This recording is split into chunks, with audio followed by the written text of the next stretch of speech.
another Introducing, and today we've got an awesome band on we've been rocking with for a while, and it's been great to have them on. They're called Hardwicke Circus. Ross introduced us to him. He's one of our listeners, and he hosts he judges the Friday show, which is Freestyle Friday, and he said you need to check this band out. So we've been playing their music, and it's great to get him on and have a chat with him. So I'll bring him on now, and he can introduce himself. So there you go. Introduce yourself, man. Hello, I'm Johnny. I sing in the band Hardwood Circus. Very good to be on with you. Yeah, seriously, man. Thanks for coming on. I've been looking forward to this. And then when we found out last weekend you was at Galstonbury, that was an absolutely icing on the cake. That was amazing. How did that go? Yeah, it was incredible. What a spectacular place. It's very hard to describe. We were on at 3 a.m. in the morning. Wow. Definitely one of the latest gigs we've ever played. And we were playing in the Rabbit Hole, which is this secret bohemian area of Glastonbury where it's full of kind of, scantily clad nuns and all sorts of other things that I daren't talk about right now. Excellent. But it was an incredible time. The tent was absolutely rammed. It was full of people that had only recently discovered our music through various different things that have been going on. But there was also some Cumbrians in the house, which was very exciting to see. People singing our songs, getting involved, and it felt like something good was brewing. It was a great time. Yeah, I bet as well. And obviously you were all over the place. Paul McCartney. I mean, for any band, lots of bands come on here and they will quote the Beatles and they will quote other people and quote the Beatles. For someone like Sir Paul McCartney, my apologies, to request you to be there, that's phenomenal, really. Yeah, it's fairly mind blowing. I keep saying it's like being invited to see the King or something. It's like we're lost for words really when we think about it. Like a lot of bands, the Beatles, we've watched their videos for years, we've studied them, we've copied them, we've stolen from them, we've done everything. We've tried to emulate the Beatles as well as a load of other bands. But the Beatles really wrote the book, obviously. Paul McCartney. It's fairly incredible to think that us Hardwickes and him are even in the same sentence. No. Never mind playing the same festival. So yeah, what a huge honour to be playing under them circumstances. That's we're brilliant, and regardless of that, it's your music stands up on its own. But for people to be identifying you, I think it's really good. You've got a very distinctive singing voice, and obviously a very distinctive speaking. When you talk, you've got a very distinctive voice. Yes. I was listening to some of your music today. Now, you can take this as a compliment or as an insult if you want, but very distinctive, a bit like Men at Work. The Men at Work voice, vocals, and it's very, very distinctive. I'm not saying it's the same, but it's got a very very similar feel to it. I really like it, and as soon as you put a track on, you know it's you. You know it's your music. You know what I mean? You can tell it. It's not anybody else. It's you. So. Well, I've never had any interest in running away from my accent or from.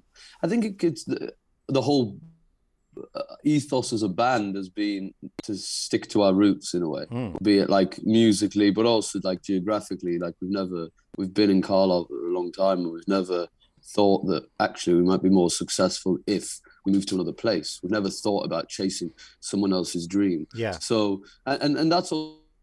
Also the same when it comes to my singing. I'm from Carlisle and this is my accent, and I get very upset when you turn on the radio and you hear lots of not just singers now, but even a lot of upcoming bands singing in American accents. They have that kind of Midwestern twang, and you're like, you're from Birmingham, or you're from Bolton or Newcastle or even Carlisle. Like, why are you doing that? And it's fairly disheartening because I think there's so much music out there, and ultimately one of the only things that's individual about what you do is your accent and what you put into the song you're performing.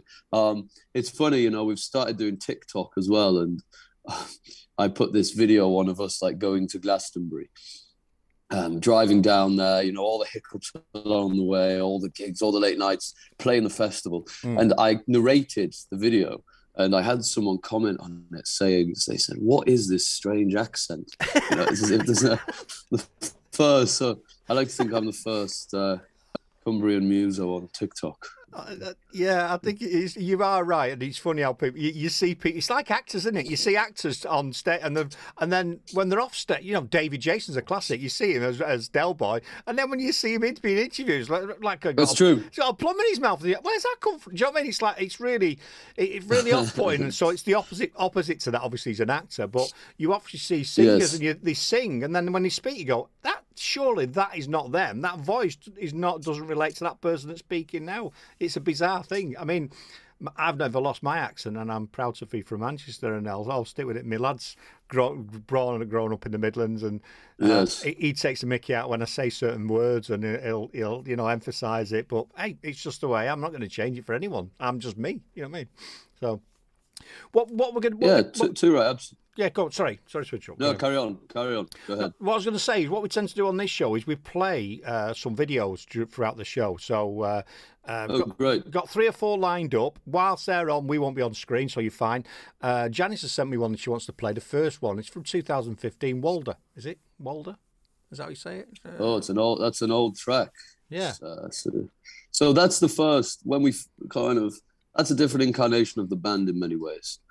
I think what the band is now has been around 2-3 years with the current lineup. We've had a few changes here and there, but we've settled on something that's allowed us to record our first album, The Borderland, and then since then the At Her Majesty's Pleasure, the live prison album. Yeah, it was brilliant. So and moving on from them to, thank you. It's very exciting to have, and moving on from them to our albums, we're now on our 3rd record, and a lot of the songs are in that area. Right. But this video, Walder, is an older song that I remember when, people were all kind of deciding whether to go to college or sixth form or whatever, and all we ever wanted to do was music, and we kind of went to we booked this studio out. It was well out of our reach, and we went and recorded this song over a couple of days in the summer.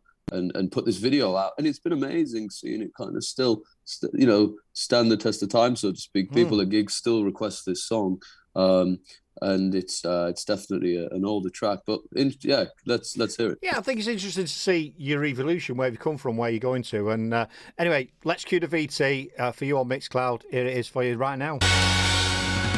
There you go, people. Still more of that track. That's awesome. Very blues, Janny says. I agree. Really like that. And I did mute you because the dogs... Oh, you're unmuted. You're back in the room. Absolutely wonderful. Ross is... You could hear the dog, could you? Yeah, I muted you. The dog was barking away. I thought, that's not on the track. That's on the track. Excellent. Hey, we'll have to get your address off you because we're sponsored by Woof and Brew. We'll send you some Woof and Brew stuff for your dog.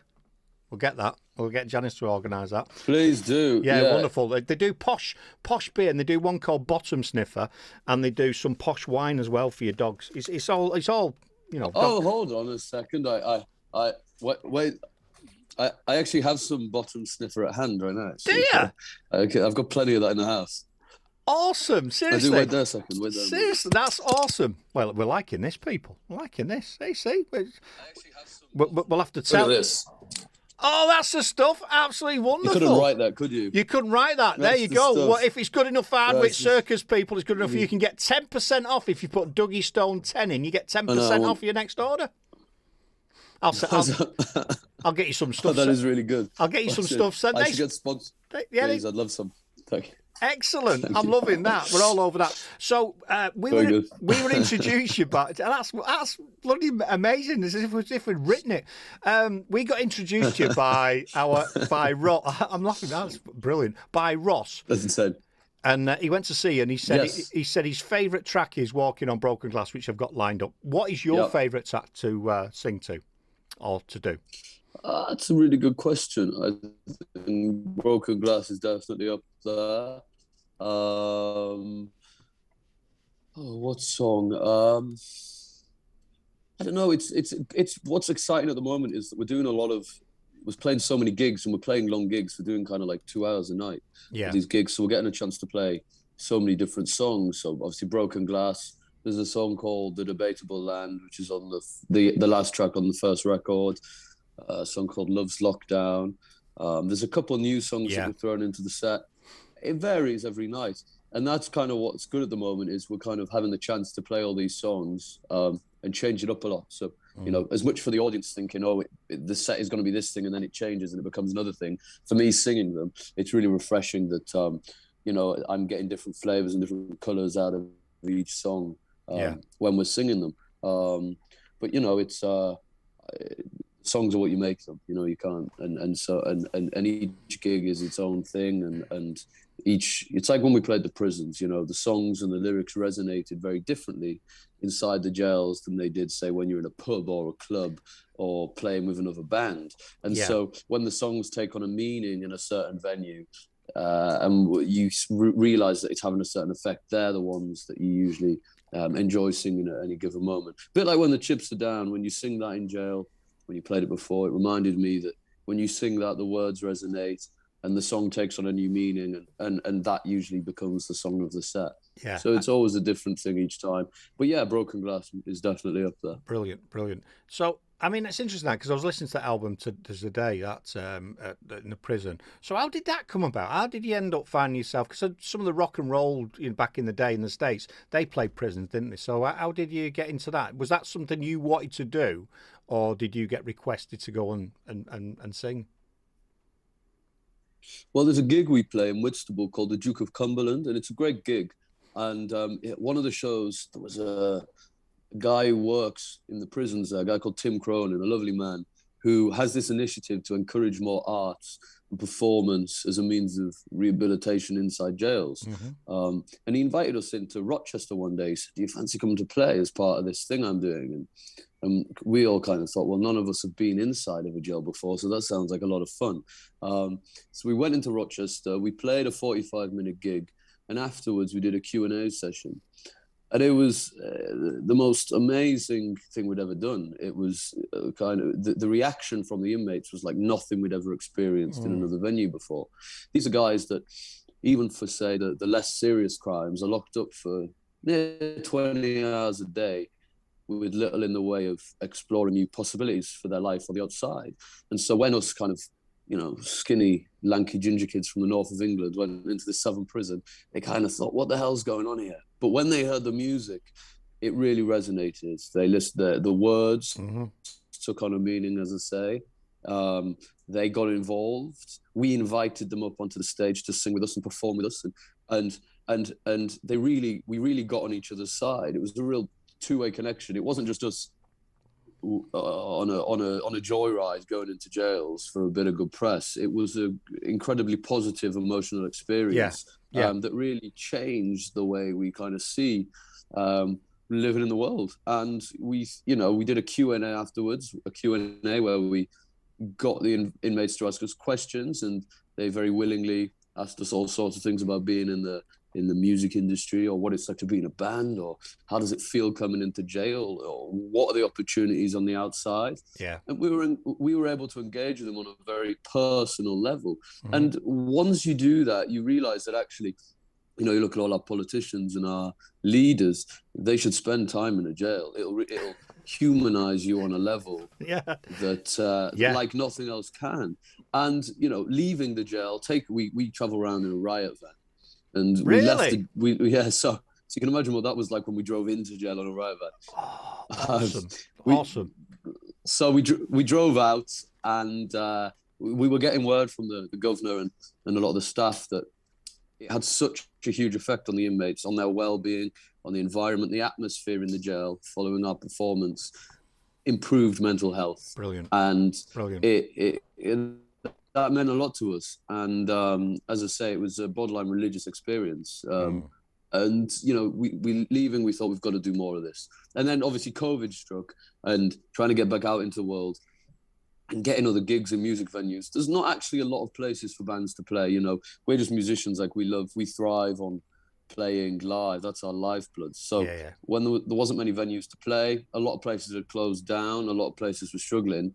we thought, you know what, let's do a prison tour. Let's go inside where there will be an audience, and do something that we enjoy doing. And it's some of the best times we've had as a band have been in jail. So we feel very lucky that we've been able to document it in this recording. I love that, mate. I love that, man, because there's people there I talk about dyslexia and stuff like that, and there's a high in prison. There's a high population of dyslexics in there. And it's because a lot of time you get ignored because you can't read or write properly or whatever. And the thing with dyslexics, we're very creative, so they make great criminals. Do you know what I mean? They're going to go and do something because they want the same. So I think it's commendable what you've done, that going in there, because your concert could have changed the lives or the future lives of people in there from the experience. Do you know what I mean? You don't know how you affect it. So hats off you for doing that, mate. I think that's it's a credit to you and the guy for doing that. Well, thank you very much. And I completely agree with what you're saying. A lot of the people that are in there are there by no fault of their own, by circumstances that in many cases they were born into, the circumstances that were imposed upon them in a very negative way for other agendas, and that's a real shame to see. And also, there isn't facilities. You know, a lot of the jails have been stripped of any cash whatsoever. Yeah. Other means of caring for, say, the more vulnerable or the people that need protection have been bulldozed down systematically for years. So you've got a situation where there's a lot of people who have all been thrown into one sling for various different reasons, and it's not a useful way of one, destigmatizing jails, but also two, for giving people proper routes out back into the world. And the music playing in the jails kind of demonstrated one small way that, you know, arts can have a positive effect on people, and that it can connect people. And what was interesting is it wasn't just the inmates connecting. There was definitely a connection between the officers we'd play in the chapels usually, and you'd have like kind of 200 or so inmates in the middle of the room, and then the officers on the outside of the room, and you could see that the officers and the inmates were having some kind of new connection there. Cool. It wasn't just the inmates that were connected to the music. You could see the officers kind of getting involved, and it was a very really eye-opening thing to witness. That's good, that, because thinking about that, then that those two separate groups who are put together for various reasons, the prison officers and the prisoners, they've ended up having a shared connection, haven't they? So after that event, no doubt, did you enjoy the show? Did you like that? What do you think of the band? There'll be something to discuss at the same level, won't they? Which will bring down the barriers, I should imagine. You're dead right. And for example, we did one jail, and we were performing on like the second or third floor. So to get up there was a lift. We had to put all of our gear in a lift, and we put our gear in the lift. And Tom, my brother, our drummer, he went in the lift with the gear. And 5 minutes pass, and we're thinking, where the hell is Tom got to? Anyways, he gets stuck in the lift, and he's stuck in this prison lift, and we can't get him out. The staff are saying, well, we just don't have an engineer here till, this was a Friday. The engineer was like, we don't have an engineer here till Monday. So we don't know what we're going to do. It was chaos. And we had inmates trying to, break the lift open to get him out of the lift. And then we had the rest of the inmates, because the lift wasn't working. We had all the inmates like lift our gear up the stairs to the stage. And It was like an incredible 2 hours of, getting help from the inmates and them trying to break Tom out of the lift. It was incredible. We eventually got our gear set up, and the room, it was in the chapel again. And we got to this point in our set, what we do when the chips are down. And I said, is there anyone out there that wants to join us and sing or rap, juggle, whatever you like? The stage is yours. And there was a group of guys at the back, kind of big lads, who were really looked very close to one another. And at the front of the stage, there was a guy who looked very shy, looked very quiet. looked very distant from the rest of everybody in the room. And we got to this song, and he put his hand up and he said, I'll sing a song. I'll join you for this song. And you could see the inmates and the staff all kind of look at one another thinking, oh, what's going on here? Is this a good idea? So we're there on stage just trying to, read the room, ready for anything. And this guy gets on stage and he performs the most incredible kind of operatic version of a blues song called Born Under a Bad Sign. And it was incredible. It was like the room had just discovered music or something, or like just got their hearing us. It was amazing. It was an incredible moment. Everyone stood up cheering, chanting this guy's name. The prison officers were like clapping, chanting, cheering on. A really wonderful moment. Anyways, the guy sits down, we finish our set, and afterwards we speak to the officers saying, thanks for having us. We'll come back one day. And the officers tell us that this guy that got up to sing, he'd been in jail for 6 years and he hadn't said a word to anybody, to not the inmates or the prison officers. No. And the reason it went off, because that was the first time anybody in the room had heard him speak. Wow. And it was just one hell of a moment for that to happen. Awesome. And so yeah, what a joy to be in that room that afternoon. That's cool. That's cool. That's wonderful. Bloody hell, mate. What we're going to do, we're going to play Walking on Broken Glass, the video now for everybody out there. So brilliant stories, mate. I'll tell you what, I'm loving it. It's fantastic experience for you and for them. Anyway, we'll be right back after this as well. Love a bit of sax. Yeah, it's good. Andy's a great sax player. He's when we can find him. Does he go AWOL, does he? Yeah, our next tour is going to be called Where's Andy? The Where's Andy tour. Oh, there's a lot of people I used to work with a lot of people like that. And they're always called Andy. So it's just an Andy thing. Oh, I tell you what, you're getting a lot of love on chat for going into the prisons and what have you, and we all respect you for that. Not just saying that, I think it's an amazing thing, and we need to do stuff. Respect for doing 9% of prisoners are ordinary people, missing home, missing loved ones. That's lovely. That's from Leanne. Think Johnny Cash. That's what I was trying to think about before, because Johnny Cash did that back in the day. Went into prisons, didn't he? And had them all bopping and singing, and went down the storm. Absolutely brilliant. Love it, mate. Love it. So what have you got planned for the rest of the year after what's just been going on recently? Have you got? I know you've got lots of tracks to put down on an album, haven't you? We do. We've got an awful lot of songs we're trying to get through at the moment for the next album. So we're busy recording that. We are playing a lot of gigs. We're doing Kendall Calling Festival, right? At the end of July. We're doing a big headline gig in Carlisle at the old fire station on Friday the 8th, next Friday. So that's a big kind of hometown celebration. We're also doing a fundraiser for the Alzheimer's Society out west in a place called Maryport. Right. We've got a collection of 10 other Cumbrian musicians, and we've learned 20 old blues numbers. Nice. And on each song, they're going to join us for a couple. So these are songs that we just love to listen to as a band that kind of inspire us in a way. And so it's our chance to play them. Songs we've never played live before and probably wouldn't usually play in our current set, just because they're kind of old traditional rootsy numbers. Mm-hmm. But songs that they're the kind of most important songs you can ever listen to and learn from. So that's exciting. We're also planning lots of other gigs. Joe King Carrasco, this Tex-Mex rock and roller, he's coming back over to England in September time. So we're going to do some gigs with him. He did some of the prison dates with us, actually. Excellent. So there's a lot going on, hopefully supporting a few more bands. Sounds like it. And just kind of getting the word out there.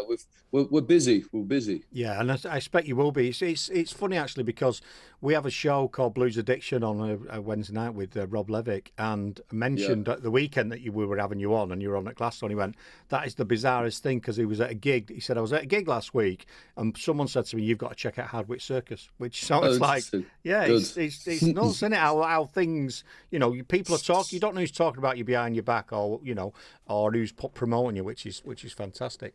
It's fantastic. So you need to get on with Paul McCartney if he's all over you and he likes you. He needs to come and do a bit of a slot with you, doesn't he?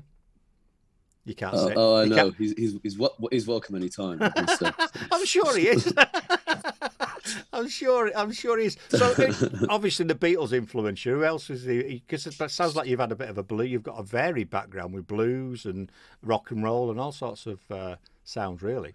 All sorts. Everyone from Jerry Lee, the band, Bob Dylan, Springsteen, Chris Christopherson. Just kind of great songwriters. That's what we like, songwriters. People that write, Creedence Clearwater Revival. Great, simple songs with good melody and good lyric. And a band that plays them, not just the singer stealing the show.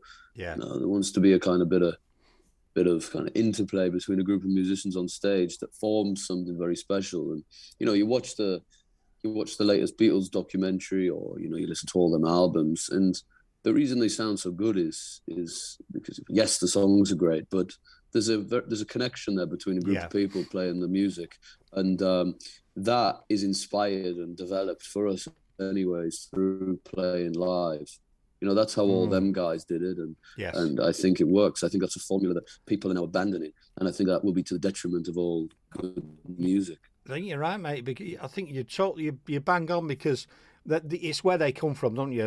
And they talk about when they were practicing in the toilet in the house, weren't they? Because they had nowhere else to practice, and the acoustics were good, and they've come from that shared experience and come up from nothing. And there's a link there, lots of bands, and I think that applies to anything in life, wouldn't it? In with groups of individuals, if they've got a connection, it works, because they'll stand back to back with each other and push each other forward and lift each other up when things go wrong. And I think you're right. Absolutely. Yeah. And I think that's why, like, the internet obviously is fantastic in most ways, obviously, but it can also be an illusion on your mind, because you kind of feel like what you desire is just a grab away, when in fact between your art and getting it out there and actually making something that's good, that takes a little more work than just hoping for a viral load on the internet. Yeah, and it's short-lived. I mean, I do a lot. I go and speak public speaking in sixth forms and schools and what have you. And it's one of the things that I talk about in the Instagram, and it's the internet's brilliant, because we wouldn't be able to do this otherwise, and it's detrimental because people are seeing this. It drove me insane as a business owner a few years ago, because I was looking at all these things that everyone else was doing. They're so successful doing that, and a lot of it was just a front. There was nothing going on behind the scenes. They were just making out they were doing brilliant, and they weren't doing brilliant. And I think it's got its benefits and it's got its downside, but you can't be meeting. I mean, this interview would be even better if we were together in the same room and we were chatting away, or was outside a festival, or you just come off stage. And I really like doing stuff like that, but this is the next best thing. And you're right, people need to get out. No, this is great. I just wish I had as good a kind of backdrop as you did. You to like to have a kind of good bar. I like the kind of. Where are you? I've got a log cabin in my garden, which that's the dream. I've always wanted this, and it basically, just not to bore everybody, because a lot of people already know, but over the last couple of years, I've changed. Where that seat is there used to be a wall where that light is come across. It was a storeroom, and a band wanted to come and do a deck session, because sometimes I have sessions outside, but they wanted to come in November, and I went, you can't. Anyway, cut a long story short, took the wall down, kerned it all out, and this is where I do get bands coming in here and do some gigs, so it's good. You can get about 4 people in here. It's in there, but yeah, I love it in here. It's out of the way. It's in the garden. I can do my own thing. Nice. Yeah, it's good. Thanks very much. Which took a lot of work and took. A bit like you said, it doesn't happen overnight. I started off with a laptop and a microphone, and over the years you just build it up, and buy more and more equipment, and develop your craft, don't you? You just develop your craft. Well, thanks for the compliment. No, it looks good. Well, where are you based? In the Midlands, near Coventry. Oh, great. Well, we'll stop off in your shed sometime. Well, seriously, you've got just give us a shout anytime, and you can come. Absolutely, you can come along and. You can even kip. I've got a pull-out bed here, so you can even kip on there, and a couple of campers. That's great. That's a luxury. We've stayed in building sites and all before. I'll even buy some beer. Not bottom sniffer though, because you've got plenty of that. Well, I'm slightly concerned. Whoever's watching and listening, that I feels like I'm in a dog emporium. I've got bottom sniffer for the dog, and I'm drinking out of a dog mug. So it's all accidental. Man's best friend. You can't be. I've got some other stuff here as well. I'll send you some of this by Benji. I've got another sponsor who does dog treats. So we'll send you some of that. Oh man. Anyway, enough of that. But you're welcome. We're easily pleased. You're welcome anytime. Just drop us a note if you want to come and pop in. You're more than welcome. We can have a chat and a bit of a natter here. Because there's something about you I really like. Wonderful. I really like your attitude. Besides, put your music to one side. If I was interviewing as an individual, I think you've got a really good attitude to life and to everything, really. So I think you put that'll come through. That's why it comes through good in your music, I think, because of you as an individual. Excellent. I'm just saying. Well, thank you. Very kind. Oh, Ross has said, have I missed the question about the tour van? And you mentioned it before. We always ask the question, what kind of tour van they've got. They've got a riot van, Ross, a riot van, which I think is brilliant. It's not rough where he lives, but he's got a riot van. What made you? No, we have. We've got kind of two modes of transport. We've got kind of a riot van, which is bulletproof and everything. Wow. So that's really good, and we can get kind of everyone in there. But our prison tour, we actually a couple of years ago, because with accommodation being so expensive and everything else, we had this idea to do some fundraising gigs and buy a double-decker bus. Oh, love it. So we did 3 fundraising gigs, and we bought this, really old double-decker bus from this guy in Essex at 4 a.m. Rang me up the night before, right, we can sell the bus now. So I drove down to Essex, picked this bus up at 4 a.m. in the morning. And for 20 years, it had been used as a kid's school bus. Right. And so you can imagine the filth, the grime, that every inch of it was covered in. And we drove it back up to Carlisle as, the door, the big kind of front door that was obviously operated by the air. It was all flat. So the door kept opening on the motorway. So I'm driving it north, trying to hold this big front bus door in with a bit of rope. And it was a great moment. Anyways, we got it to Carlisle and we renovated it during lockdown, obviously, when everyone became kind of DIY gods. We went in the bus, stripped 70 seats out of it, put like 10 beds in it, a little kitchen in the bottom of it, and got it roadworthy. So we had this double-decker bus, and we thought, let's take this on the prison tour. So we had it all ready. We drove it down south, but insurances and everything else obviously were a little difficult. Mm-hmm. So we had this bus in the south of England, thinking, where can we park it? And then we'll just drive to the prisons in our van. So we'll kind of like ferry off the bus and sleep on it. So we got the bus to London and then needed to park it somewhere.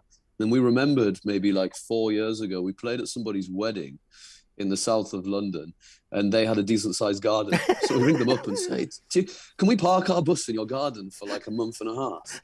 And they said, yeah. So we parked the bus in their garden for a month and a half. And they were absolutely wonderful. Like the people, the Chris Ells, Louise and Gary, absolutely beautiful people, so kind, so generous. They adopted us for a month and a half, and we parked it on there. We lived in it. And Excellent. This was during winter last year. There was a storm. I don't know what was the storm that was on then. Storm. Someone's name on it. Yeah. And so the storm was on. It was freezing cold. We all had the flu really badly. Oh no! Joe King Carrasco from Texas was over here, and obviously he's just used to the roaring heat all the time. So he came over with his partner, and they stayed on the bus. And it was, you can imagine the scenes, all 10 guys and 2 Texans snoring in the south of London at midnight, and someone's bus parked in their garden. And it was a fantastic time. And after each prison gig, we kind of went back on the bus and recorded some songs, demoed a lot of the new album, wrote a lot of new songs. And it was a really special time. So there's a lot going on all around. That's brilliant. It's brilliant. There's a show I watch on the TV, and they renovate all buses and do different things. But yeah, you can't beat a double-decker bus. Loads of space as well in this. Fantastic. Great idea. Great, brilliant. Love it. You've got some stories, I can tell.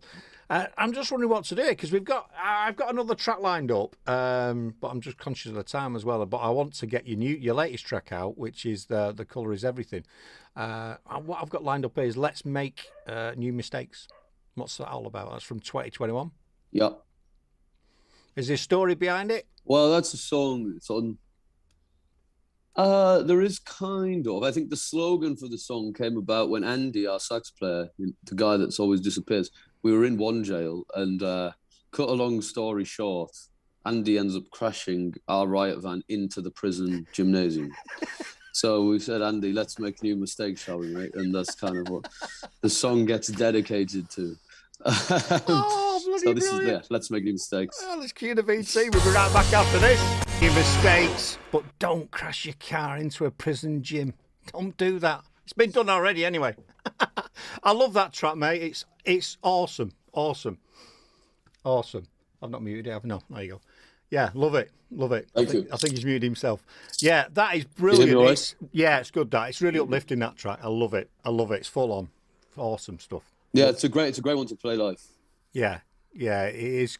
It just gets your tracks just get you, don't you? You know when you get a good band and they start playing the music, it's like straight from the first few bars. Oh yeah, I'm liking this, and that's one of them. Love it, man. I'm just looking at the questions, see if you've got any questions on it. Thank you. So Sean Hubble's on from Woof and Brew. If you didn't know Sean, you'll see it later. He's one of your customers. He's got loads of bottom sniffer and everything. So there you go. So you better check it out later on. Leanne, Kirk, you had your first snog. What was she talking about? Yeah, you have your first snog on the back seat. You didn't have one on a tour bus. Oh, I don't even know what she's going on about. I'm just seeing if there's any other questions on here as well. So now, how are you still alive after a prison visit? They're not all, they're not all ruthless, are they? Do you know what I mean? They're nice people, aren't they? Just normal people, just in prison. Excellent. Yeah, no, absolutely. It's I think it's just like playing any venue. I joke when I play a lot of venues, and I tell people who've been playing in prisons, if it's a seated venue, I say it's just like being here. And sometimes people think it's hilarious, and other times people just want to think, I want to punch him. I'm not an inmate in any jail. But excellent. But no, it's honestly, the prisons are some of the most welcoming venues we've ever played in. Yeah, well, I appreciate it. Well, they're not doing anything else, are they? So, have you still got the bus then, the double decker, or has that been? Yeah, the bus is still knocking about, absolutely. But hopefully we'll have it on the road again for another something down the line. Yeah, because it's great that to have a base to move away from as long as you've got somewhere to park it. So next time in London, you need to get all the lists and say, "Oh, can we put it in Buckingham Palace? Just have it in the front there, London bus. It'll look smart. That it'd suit it, wouldn't it?" I know she would love it. I'm sure she'd love it.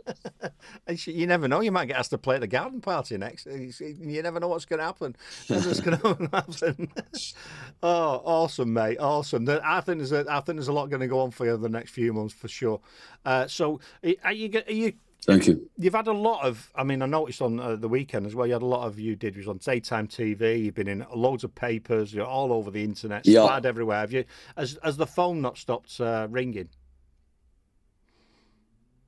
Yeah, it's rang non-stop, which is, I can't complain at all. I mean, this is all I've, being in a band that's known for doing what we do is a special thing. And I think, the fact that it's now resonating with people all over and people are interested, that's what it's all about. Yeah, it is. I mean, everyone's looking for it's a very difficult industry to be in, and if you're doing it and you're enjoying it, that's one thing, and that's great, and I keep on doing it. But to break through and actually get some, get a decent following and get some notoriety is really difficult nowadays, isn't it? And it hopefully those little sparks. It's hard, but it's been very rewarding because it's been like on our terms. We've done hundreds and hundreds of gigs, like 800 gigs over the last couple of years in every known venue we can get our hands on. And, now that we've had some larger, say, exposure, all the people that from the gigs that we played at are on board with us. And so it's not just like we're grabbing at a load of unknown people, where, of course, we want, we welcome new fans. But it's been really nice to see that a lot of the fans and people that we've played for in unknown parts of the country, beyond the back end and beyond, in places that bands don't usually get to play in, have resonated and are still with us. And the fact that now there's other people joining our kind of base is very exciting. Yeah, I think it is, and it's like try to create a movement, isn't it? I mean, we want people on board with us, and we just keep doing what we're doing because we love doing what we're doing, and the more and more people that see it, then the better for us and better for everybody else, isn't it? That's what it is. Absolutely, yeah, we're all over it for sure. Yeah. So, what sort of advice would you give to someone? There's some young chap there, a few of them. We want to set a band up. What advice would you give to them? Don't do it. Or is there any pills of wisdom? Yeah. It's all about the songs. It's all about the music. Like, if you focus on the songs, that's what ultimately connects with people. There's too much bullshit around everything else. It's about what it should be or chasing things that you're never actually going to be happy with. If you have a collection of songs that are good, they will resonate. That's the ammunition. And if you don't have an arsenal full of it, you're pretty scuppered down the line. I like it. You bang on. So you going and back... also gigs. Sorry, and also gigs like gig. Don't just don't think it's going to be easy. It's a progress kind of mission that you're on. You want to learn, you want to develop, and you want to do it ultimately because you love playing music. And so long as that's at the focus of it, then you'll find that you'll land on your feet, I hope. I like that. You're dead right. And no one. It makes me laugh when people say, "Oh, these were an overnight success," or "They were an overnight success." They've probably been doing stuff for the last 10 years, and then all of a sudden they get catapulted to to fame and fortune. They go, "Oh, they're an overnight success." No, they're not. They've done all that hard work. They've done all that's right. The legwork. And it's like. It's like when, people say, so how long does it take you to write a song or something? And you say, well, it takes 6 months and 5 minutes. And you mean that like you've spent 6 months or a long time kind of getting in the position to write a song, or getting in your headspace. It takes a couple of days and then 3 minutes, and then you actually sit down and you've loaded your brain up with enough inspiration and enough music and enough experience. Like ultimately that's what kind of songwriting is. It's full of three things in my head. It's full of creativity, imagination, and songwriting. And if you're missing any one of those aspects, you can't do it. Yeah. And so you have to surround yourself with all those things at all times. I think it's fascinating how people can write songs and write different songs. Do you know what I mean? I just find it that whole process fascinating. How someone can take an idea or an experience and then turn it into a song, put a melody to it, and create something that we've not heard before. I think it just blows my mind. I just don't know how you do it. I don't know how people do it. I just think it's amazing what people can do, how they can songwrite. Yeah, absolutely. It amazes me as well, but I don't really want to know how to do it, because I think I won't know how to do it if I ever learn the formula. That's the secret, to not really know. And I think that's very true of a lot of things in creative things, like whether you're songwriting or making films or painting or whatever. Like, there's a certain element of naivety that's very important to allow you to do something that's special. As soon as you kind of think you know what you're doing, you're kind of fucked, because you kind of have an idea of what things should be, when in fact you're meant to create something that's new and that's non-definable. I think that's right. But at the same time, when people... Sorry, go on. No, but at the same time, when you hear it, you think you know where that came from. So it's a very elusive kind of thing. Yeah, you're right. My wife's a designer and she's got an art studio down the garden. Years ago, it's like, just produce what you want to produce rather than thinking what the market wants or what people want. Just produce what you want. You know what I mean? It's, at the end of the day, it'll be special then. It'll have art and soul in it. Too right. I mean, as soon as you look at the market or the industry and you think, oh, that's what people are doing now, you're already behind the curve. Like, you can never, you're never going to chase that. No. You can only do what you want to do. Yeah. And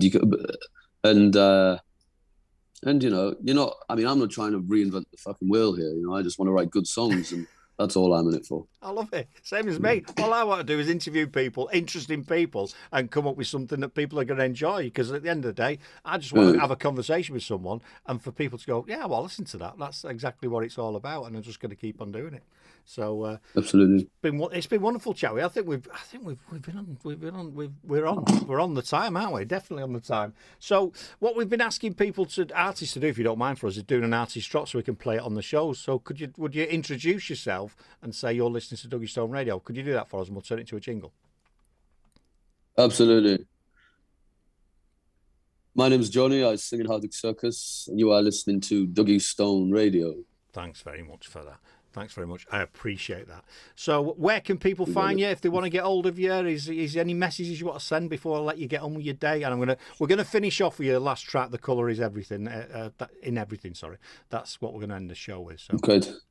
Is there a story behind this? Yeah, I think there is, actually. So it was my girlfriend's birthday, and we'd kind of done the whole present card malarkey, and we were kind of a bit fed up with it, to be honest, between both of us. And I thought, well, what can I get her for her birthday? And I found this old framed photo of us both, and I thought I'd write this message on the back of it for her, and I'd give her it framed. And I sat down, and I didn't really know what I was going to write, but I just wrote, "You are the colour in everything," and out came this poem, essentially. And I thought when I'd finished it, geez, this is quite good. I should maybe write a song around it now, and put some music to it. So I gave her that for her birthday present, and that's essentially where the song comes from. That is wonderful, mate, and it's a great story, that, and that's what I like when you find out what a song is about, and certain songs, it changes your perspective of that particular song, and that's what it's about, and people will listen to this with new ears, I'm sure. Well, it's been absolutely well. wonderful. I hope she. Go on. I hope she likes it. She tells me she does, but who knows? She's got to, hasn't she? I'm sure she'd tell you if she didn't like it. Come on, I'm sure she'd tell you if she didn't like it. You never know. I doubt it. You'd hope so. Well, no, but how nice is that? Someone's, I think the best gifts that you can give to people are not that like that. If someone bakes you a cake or writes you a song or does you a painting and gives it to you, that to me is worth more than, it's not cost you anything in monetary value, but it's part of you. And I think those gifts are they're priceless. They're worth more than you can go and spend in the shops. So if she doesn't appreciate it, I'm sure she does. I'm sure she's got to, hasn't she? She's got to. She's got to. She's probably one of your biggest fans. I'm sure. I think she does. Yeah, excellent. Well, no, she is. Don't put me in a corner here, Kirk. I'm not putting you in any corner, man. I'm just saying. I'm sure she loves her. She's probably your biggest fan. No, she does. No, she definitely does. Excellent, mate. Well, I've absolutely loved every minute of chatting to you. I could chat to you. Been a pleasure. Chat to you for hours. I think you're a very intriguing individual. You've got a very distinctive voice. I think your music is brilliant. And thanks for affording me the time and coming on Duggystone Radio. It's been wonderful to chat. No, thank you for having me. A real pleasure. Thank you. Thanks. I'm going to let you get on with your day, and we're going to finish off with this. I'm going to play this track, and we'll speak to you soon. Don't forget, you're welcome here anytime, man. So we're talking to Hardwicke Circus. Mate, it's there behind you, ready to go. I better pause now, I'm late on your day. Right, we're going to leave you to it. I'm going to get this track rocking. We'll speak to you soon. Did you want to say something? Thank you for having me. You're welcome, mate. Anytime. It's been an absolute pleasure. See you soon. All the best. Right, let's get the track playing. I'm telling you what, I enjoy every single interview I do, and that was an absolutely brilliant one. Very, very interesting guy. Thanks to Ross for introducing us to the band and getting us the show. But I think he's got stories and stories and stories on it. And to think that we're sponsored by Woof and Brew, and he pulls a bottle sniffer up, which is absolutely, you couldn't write, could you? It's as if I'd planned it. Maybe I did. But thanks very much. That's another Duggystone Radio Introducing and interviewing some amazing bands that we know that you should be listening to. We've been playing them before they were on Glasto, but for Paul McCartney to appreciate them and get them on there is phenomenal. If you're watching live on Mixcloud, Dan Evans is coming up for the best reggae show on the planet, so stay tuned, don't leave it. He's been pestering me going, when you coming off? When you coming off? I want to get on. Anyway, until next time, this has been Duggystone Radio Introducing. I'm out of here, people. I'm out of here.